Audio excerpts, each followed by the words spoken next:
Olá, eu sou o Macorati e essa é a nossa videoaula semanal, publicada toda segunda-feira no portal macorati.net. Nesta semana eu vou continuar o mini curso de Entity Framework Core apresentando o Migrations. Este mini curso ele é um resumo do meu curso completo de Entity Framework Core que foi lançado neste mês e que você pode conferir no portal macorati.net. Confira o conteúdo do curso com a descrição e duração de cada videoaula e faça o seu pedido na loja do site. Na aula anterior, nós já usamos o Entity Framework Core na abordagem Code First e, usando os recursos do Migrations, nós criamos o banco de dados e as tabelas. Mas o que é o Migrations? O Migrations do Entity Framework Core, ou migrações, oferecem uma maneira de aplicar alterações de forma incremental ao esquema do banco de dados, de forma a mantê-lo sincronizado com o modelo do Entity Framework Core, enquanto preserva os dados existentes no banco de dados. O requisito para acessar os comandos do Migrations é instalar o pacote Microsoft Entity Framework Core Tools. Aqui eu estou mostrando o comando para instalar ele na janela do console no Get, Install Package e o nome do pacote. Vamos abrir o Visual Studio no projeto da aula anterior, exatamente onde nós paramos. Aqui eu estou exibindo a tabela Produtos que eu criei usando o Migrations. Eu estou usando aqui para exibir o SQL Server Object Explorer. Estou acessando a instância do meu SQL Server, Macorati. Posso ver o banco de dados Aula1DB que foi criado e a tabela Produtos. E aqui as colunas Produto ID, Nome e Preço. Para mim criar essa tabela, eu usei aqui o console do gerenciador de pacotes no Get e emiti o comando add migration e dei um nome que foi Produto Inicial. Quando eu emiti esse comando, ele criou a pasta Migrations e criou 3 arquivos. Vamos ver o que significa cada um desses arquivos e qual é o papel de cada um no Migrations. Aqui eu tenho os 3 arquivos. O primeiro arquivo é o arquivo principal de migrações que contém as operações necessárias para aplicar a migração. O segundo arquivo é o arquivo de metadados de migrações que contém informações que o Entity Framework Core vai usar. E o terceiro arquivo, ele é um snapshot, um instantâneo do seu modelo atual. Ele é usado para determinar o que mudou ao adicionar a próxima migração. O Entity Framework Core utiliza esse arquivo para poder saber a posição atual das migrações. Então esse arquivo ele nunca deve ser removido. Observe que no início de cada desses 2 arquivos iniciais eu tenho um carimbo de data e hora, 2018, 0720 e a hora, que ajuda a manter organizado a ordem cronológica. Assim, esse é o arquivo que contém as operações, ele vai criar a tabela Produtos. A estrutura da tabela ele vai criar com as colunas Produto ID, que é do tipo Identity, o nome, o preço e ele definiu também a chave primária Produto ID. Eu posso verificar isso também no SQL Server Management Studio. Eu vou abrir aqui o meu SQL Server, eu estou usando a versão 2012. Aqui eu posso verificar o banco de dados Aula1DB e a tabela Produtos.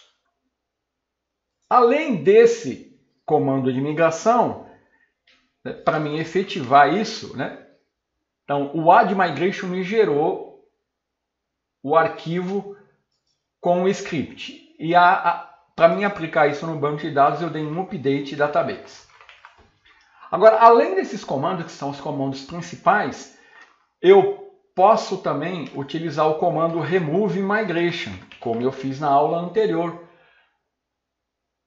Geralmente você faz isso após aplicar a migração e verificar o arquivo de script gerado, e se precisar fazer algum ajuste, você remove a migração e refaz a migração novamente. Para obter informações dos comandos do Migration, você pode dar o comando aqui no console get-help entity framework core. Ele vai te dar, eu vou abrir aqui a janela um pouco para você visualizar, ó. Ele dá aqui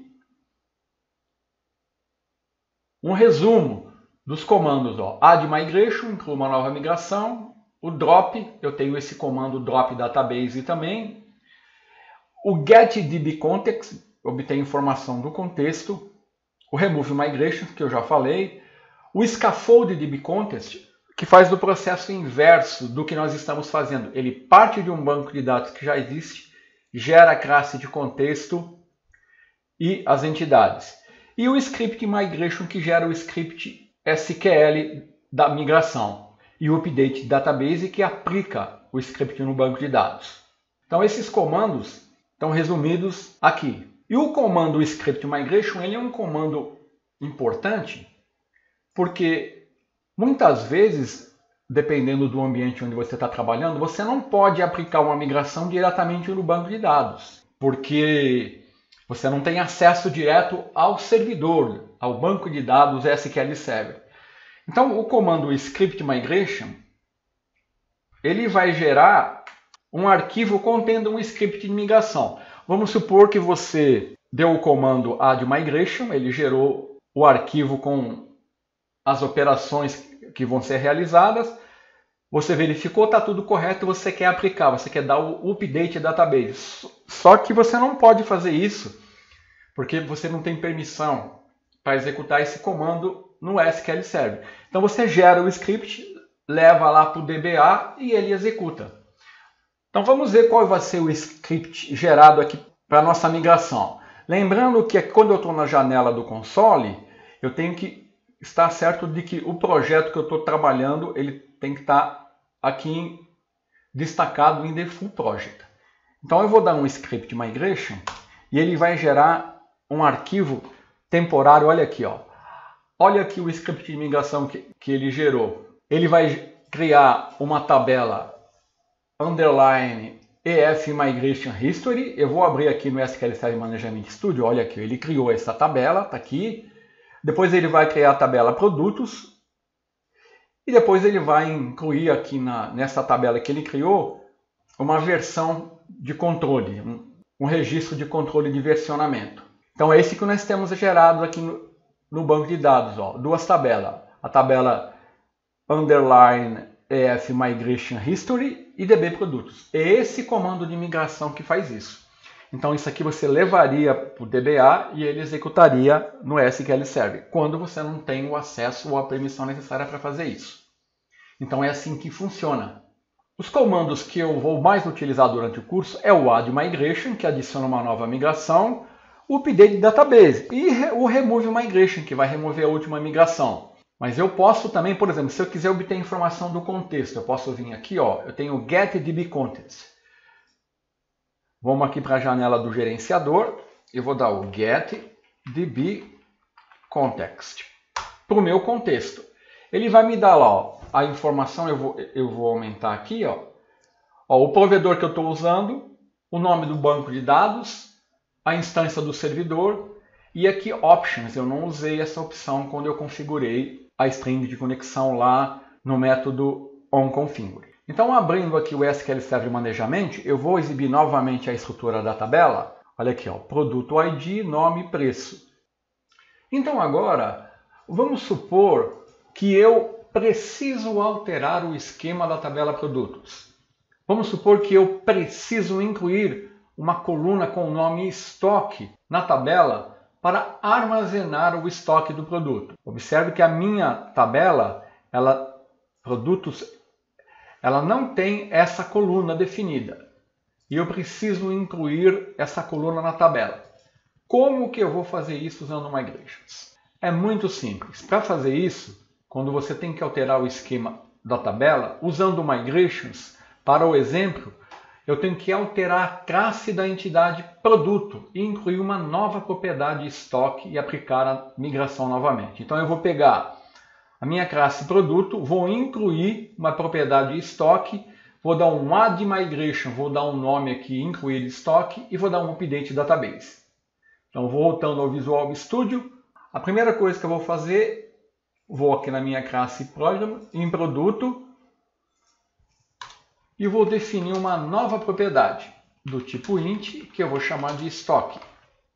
Alterei a minha entidade produto. Agora basta eu vir no gerenciador do console, vou dar um add migration, vou colocar o nome incluir estoque e vou dar um enter.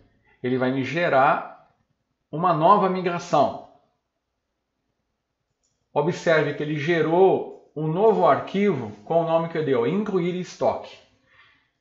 E aqui olha o que ele definiu no método app, migration build add column. Ele está incluindo uma coluna do tipo int chamada estoque na tabela produtos, cujo valor padrão é 0.